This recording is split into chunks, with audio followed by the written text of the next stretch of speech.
So again, I'm going to be using the Bobcat as that example. I'm also going to be taping out some of my edges. Okay. Now, there's so many ways we can sort of strategize this process, but it's really within the making of our actual image itself, which is really crucial. Let me align my sheet of paper, sorry.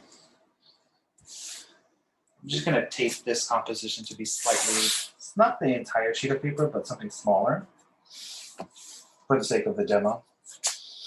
And I know that the image is slightly taller. I need to keep that in mind. But I want to be able to sort of see all sides. So I'm going to zoom in. That's pretty good right there. Okay. Now in this preliminary drawing, remember to keep in mind, you really don't want to work too refinedly. You really want to think about it as a gesture, okay? Any preliminary draft that I start, I need to use my apple green, which I need to, hold on. Make sure I have another apple green. And the reason why is because it's a great neutralizer as a primary base when I'm drawing my composition. Just bear with me.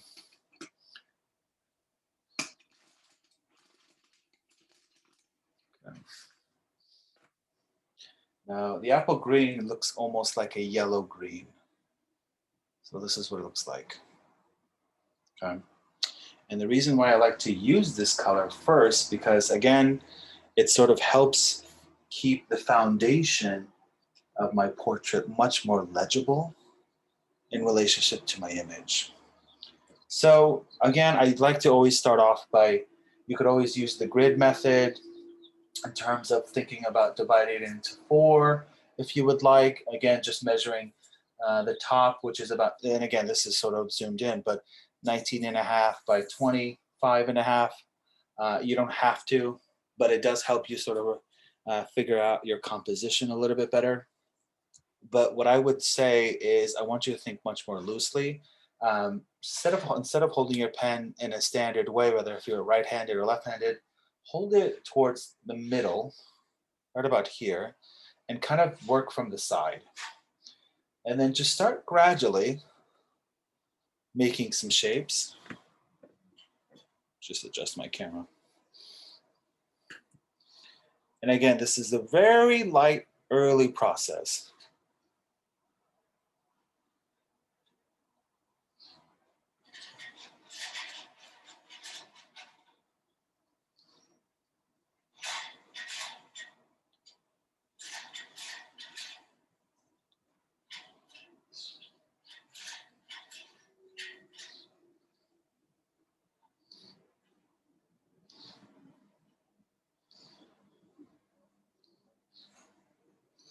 And this sort of helps me figure out where things are, okay? I know it looks extremely abstract at this stage, but that's the point. If, let's say, for example, if you're not satisfied with that actual composition, you could always go back and, let's say, measure out the middle. You take your aluminum ruler.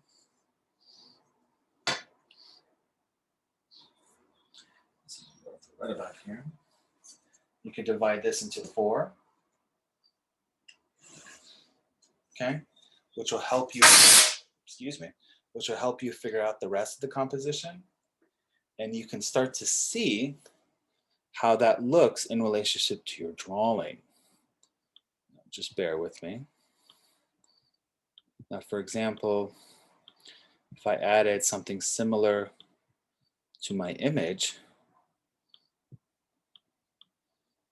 let's say if I printed out my image and divided it into 4, I could be able to use then that as my grid. So I can just draw just lines directly over it. And then now I could be able to then to figure out Alrighty, so right about here, this is where the ear is. Right about here. Or that's where the sort of the top here of this ear is. And here's the area of the face where the bobcat is. Here's the nose. And right about here is the mouth. Again, not worrying about any details. Remember,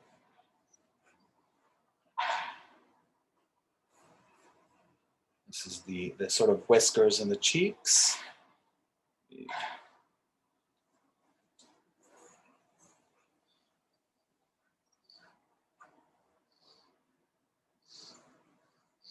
This is where the back of the head is.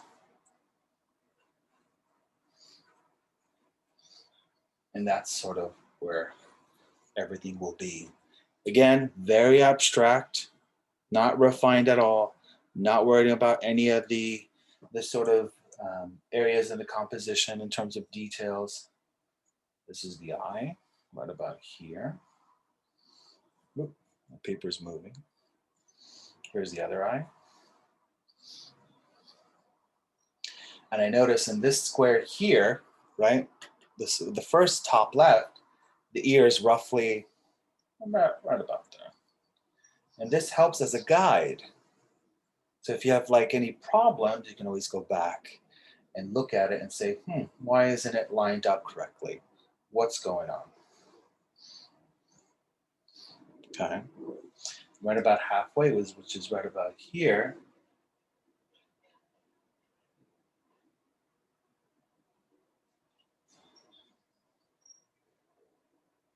This is where the nose will be. And notice lines are overlapping, and that's okay. You guys can see this, correct? Clearly? Yes. Perfect.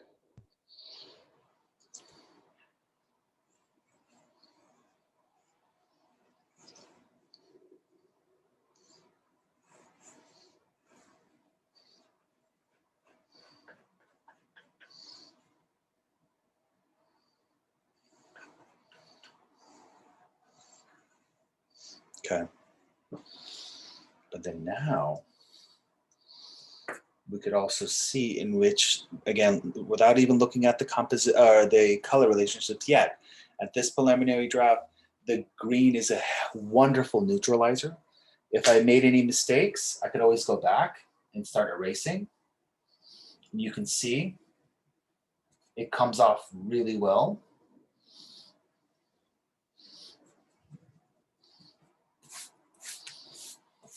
Okay, just areas I just sort of erase just for the sake of the demo. Now in these stages is where I want to make my mistakes.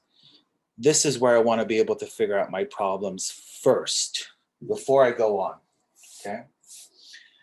Now let's start refining some of the composition just to kind of make it much more legible. Do we have any questions so far? No. And then Diana, do you have any questions? Since it's a small group today.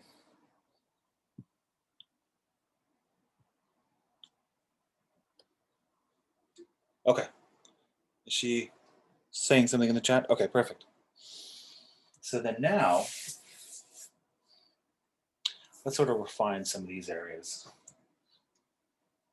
So then you can also, again, divide this into 4 if you want to, but for the sake of the demo, we're actually gonna look at and refine some of those areas. And notice I'm actually applying a little bit more pressure. Okay, that's the halfway point there.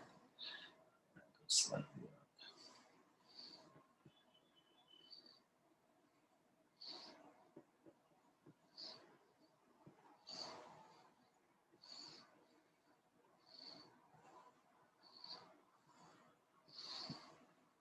But you can also see how bright that is. Okay, the more pressure you add, the darker it will be, right? Obviously, in this case, it's a little bit lighter.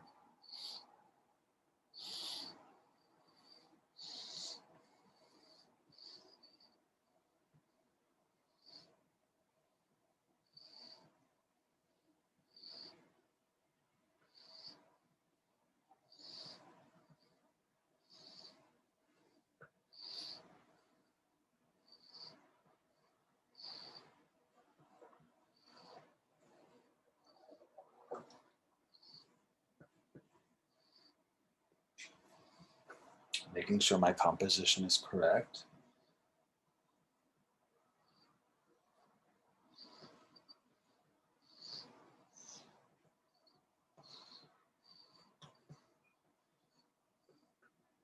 Okay.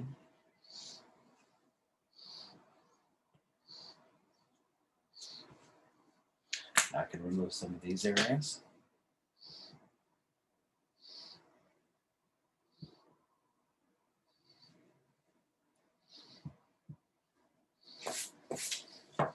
Okay. And again, I can't really see what you guys are seeing. So just if you cannot see anything, just let me know. I will adjust the camera.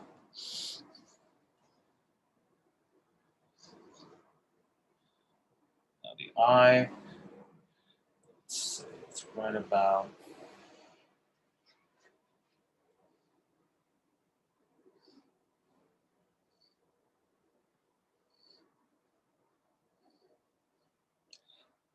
there.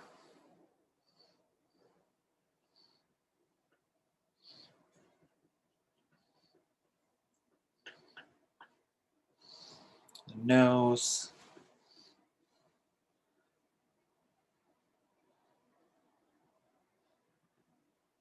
It's right about there. And then let me sharpen my pencil. Really important to really refine your pencil more and more and sharpen it just to get a nice sharp edge. Just in case if there's any issues, you'll be able to fix any errors or mistakes that you have on your drawing. And then now,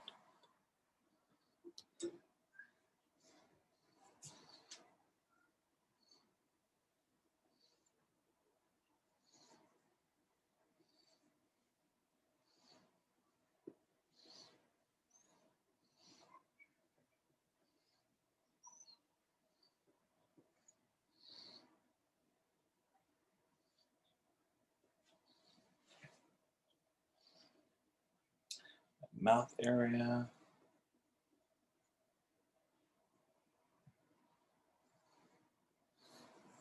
Divide this. You can also divide this area into 4 if you want to.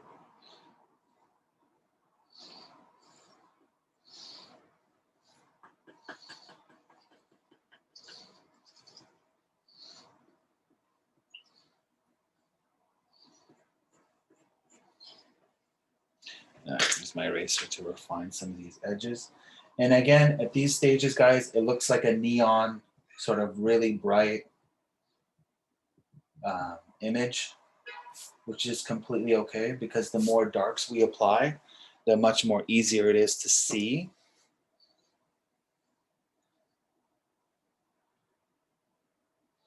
Okay.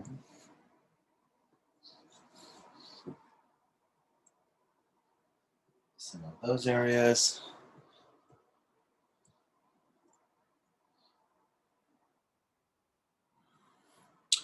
Let me get Jessica back in here. Okay. So this one's more foreshortened. I can erase some of this. Realize the Bobcat's ears are so tall.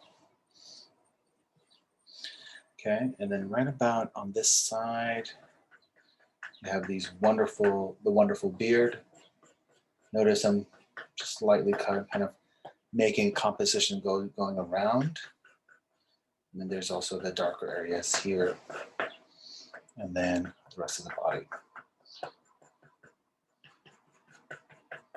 And this can act as a guide to know that that's where the hair follicles are going in those multiple directions. Okay. Do you have any questions so far? Okay, I have a question. if our animal is like not really colorful, should we still use like green or like colorful pencils to outline it, or Yeah, just use like? Oh yeah. Okay. good question. Who's speaking? Jessica? Yeah. Correct. Thank you for that question. I would say, for the sake of the assignment, let's use the apple green first. And one of the reasons why, and again, it's a great neutralizer, regardless if your animal is like black and white or if it has very little color, no color at all. It is a wonderful color to use. And for the sake of looking at how it mixes with other flesh tones and other furs and scales and things like that. Again, mind you, if you look at your hands, right? If you really start to look at your hands right now and look at your skin tones, it's not just one individual color. There's multiple colors.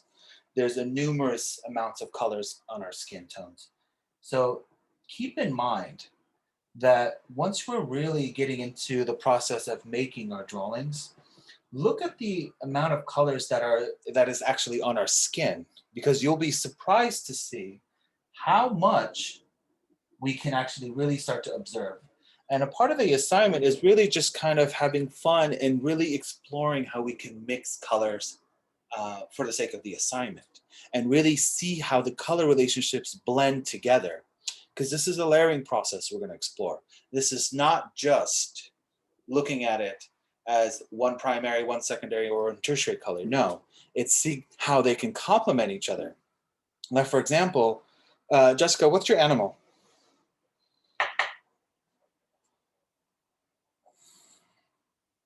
Jessica, do you copy? Yeah, a koala. Now, the koala has multiple colors if you really look at it carefully. It has blues, it has browns, it has rich violets and pinks and lavenders. And if you can kind of see here in the Bobcat that we used as a reference in terms of what we pulled up online, and again, this is just an image I found online, it's very black and white. But then the more you look at it, not really. Like, it's actually multiple colors. And here, what I'm gonna do is actually, I'm gonna do a screen share of the bleeded image just for the sake of the demo. For example, let's look at this image carefully. What do we see? We see violets here. We see grays. We see yellow ochres. We see reds. We see browns. We see blues. And it's all sort of mixed tonally. And how I really want to examine this is to look at my darks first. For example, where's my richest black? Probably in the inside of the socket of the eye, the ear, behind the ear, and on the top of this side of the ear, right? And it's not black. What is it? It's almost a deep violet, blue, brown, right? What about my light? Where's my lightest light? Probably in the whiskers here, and under the eye, top of the eyebrow, right? Is it actually just white? No. There's cooler colors on top. There's yellow ochres, a little bit of orange, a little bit of pink, a little bit of yellow. Here, same thing. And this is part of this process is finding a higher resolution image and utilizing this to really understand and zoom in. Use our technology, right? See what colors do you see, right? What color is this? Brown, orange, a little bit of red mixed with white. And what really helps if you flip it upside down. Now you can start to see the color variation, meaning, where's my selection tool? Okay, so for example, here on this side of the Bobcat, like right around this area, it's cooler. But here, like from here onwards, is what? It's warmer. I need to factor that in. I need to recognize this. And I would actually advise you guys to work upside down, because it actually helps look at the image less seriously and more in terms of really observing what you actually can see from your reference, okay? And see how those color relationships balance each other out. Let me do a stop screen share. Let's go back to the drawing. So now did this make sense in these early stages?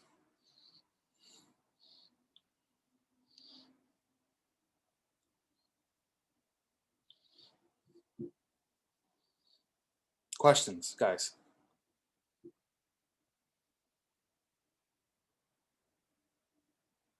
Okay. Now, what I would like to do is start working with my darks. So what I'm going to do is find my indigo blue, which is a great dark. Okay, my indigo blue. I'm going to sharpen it.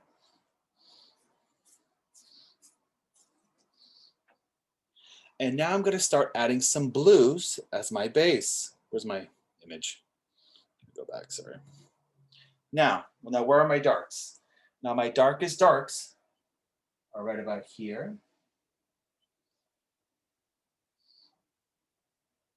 Notice I'm going over the blue, or over the apple green. Being mindful, right? I'm now going to go over my ear, parts of my ear. And I'm going in a circular motion and kind of going crisscross, cross-hatching, stippling, different techniques, different approaches, just adding a value on some of those areas. Not adding too much pressure, just kind of making a light value. Behind my ear of my bobcat,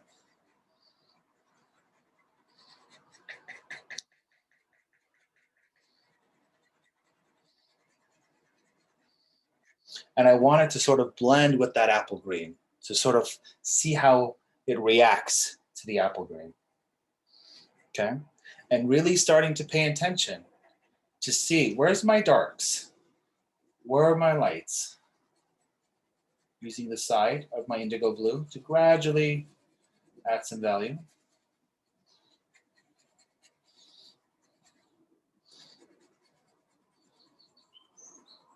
And those of you who are following along, if you have any questions, just feel free to pop in and just ask me.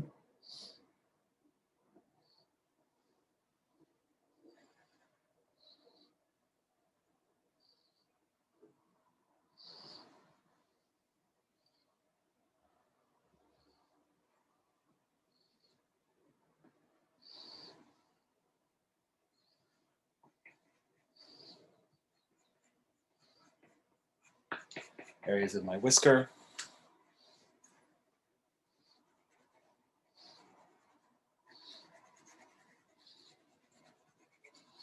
Okay, but then now what I'm going to do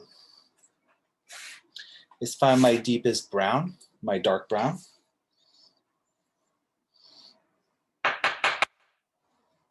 Sharpen that guy up.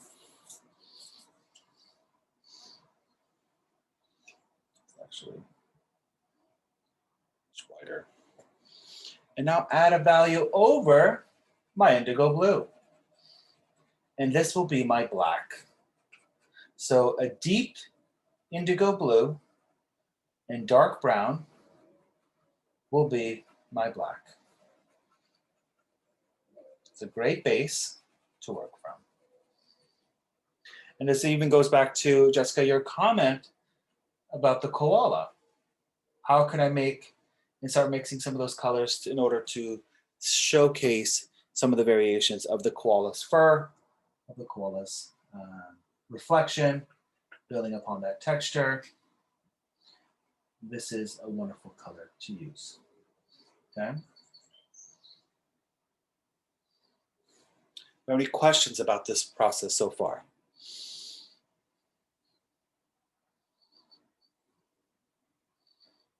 Okay. Now, what I like to do, I'm going to take some violet, and I already have it sharpened, and add some middle tones of my darks around my shadows I just made. And I'm being mindful that I'm going to go over this with other colors to kind of highlight those wonderful furs on the bobcat.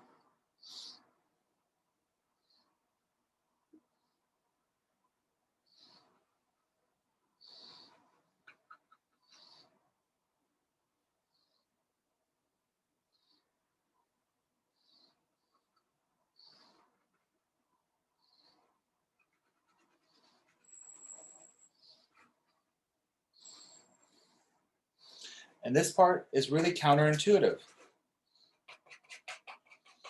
because it's obviously not easier said than done, but really start to pay attention to the colors that you can see on your actual animal.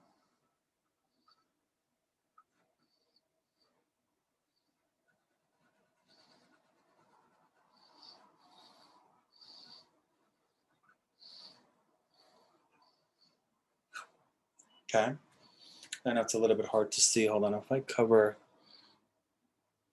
you can see it a little bit better if I cover some of the shadow with my hand. Can you guys see those colors?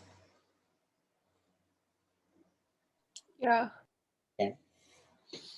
But then now, I'm gonna take a little bit more of my indigo blue and I'm gonna start adding more pressure. And keeping in mind that this side of my drawing is cooler, but this side of my drawing is warmer, right? So what do? I need to also factor that in. One second.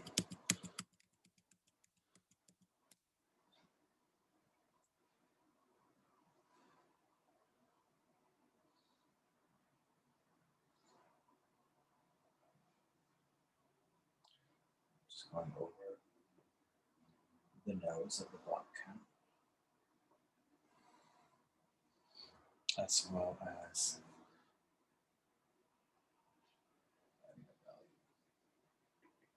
there.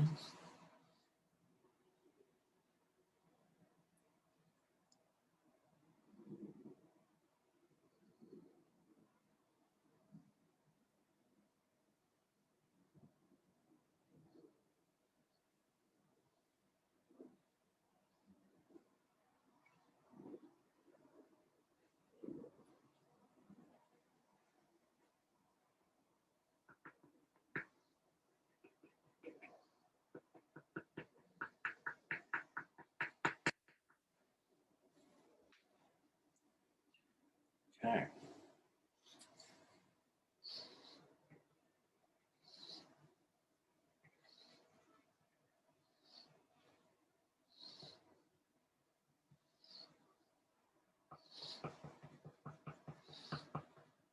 Yeah, the more pressure you add, the darker it's going to become. But it's also going to be harder to erase, so that's something you need to factor in.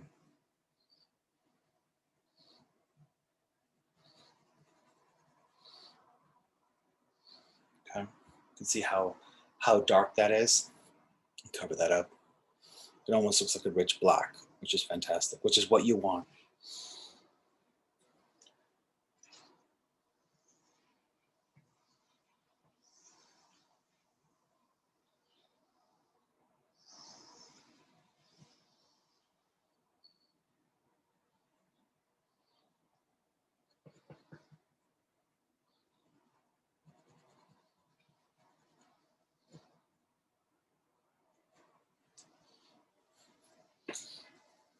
Sharpen it one more time.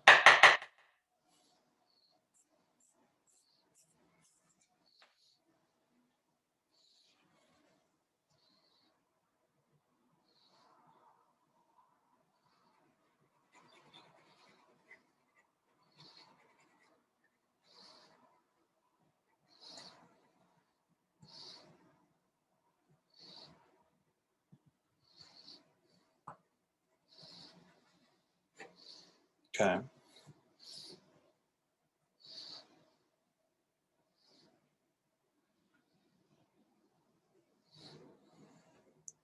Okay.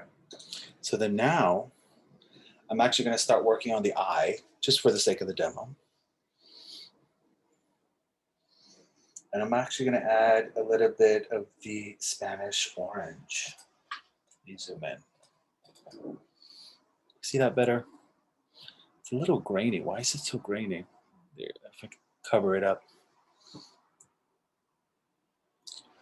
Alrighty, let me just find my image. Now there's multiple colors in the eye. I'm going to try to just slightly add variations of the Spanish orange.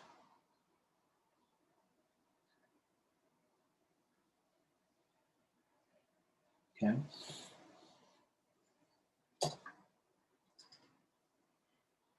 Is that better or worse? I don't even know if that's better or worse. It's okay.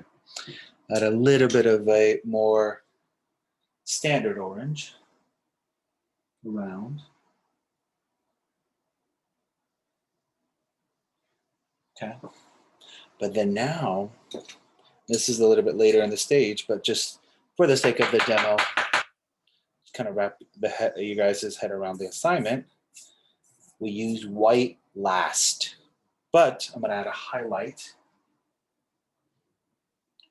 It is right about there. And then I'm also going to add a little bit of the brown. This is Tuscan. Actually, I'm going to use a little bit of Tuscan red around the eyes, just to warm it up, following the eyebrow lines. Zoom out a little bit because my pencil can't fit.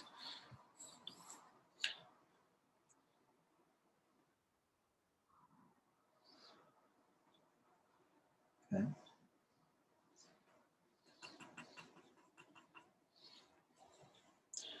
But then now, I'm going to switch to my lighter purple, violet, and I'm actually going to follow those hair lines as well. Notice that it's going over those layers that we made.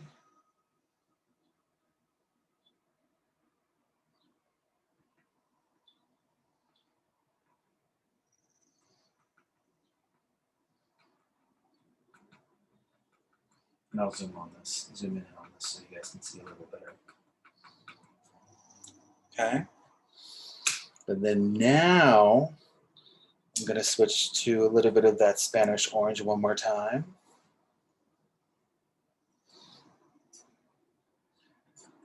Lights. You can see it's starting to come up, meaning you can start to see the colors much more clearly. I'm just going to add a little bit of that indigo blue to darken some of those areas. Bear with me, let me sharpen. Okay.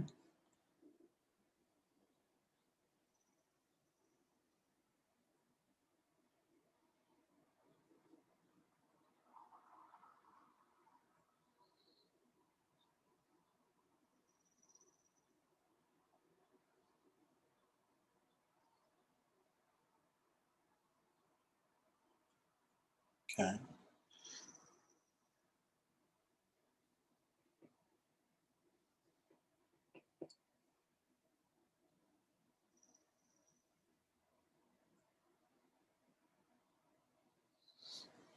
Okay.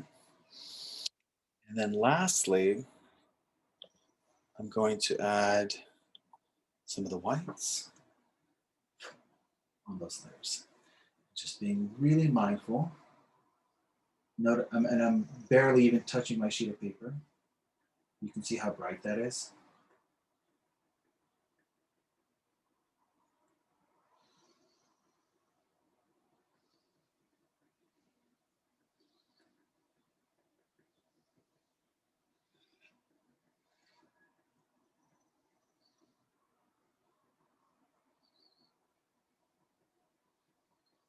And all of those rich colors come up.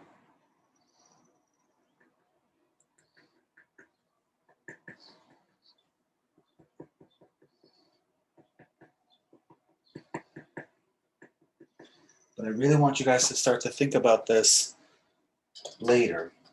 You guys can see that. Can you see that, guys? Is that more legible? I know it's a little bit harder and grainier to see. Now, did this make sense? Let me zoom out.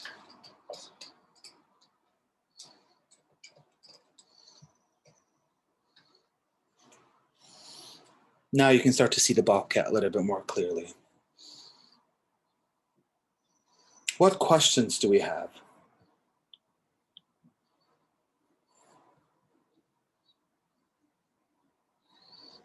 No questions. Okay, I'm going to stop the recording.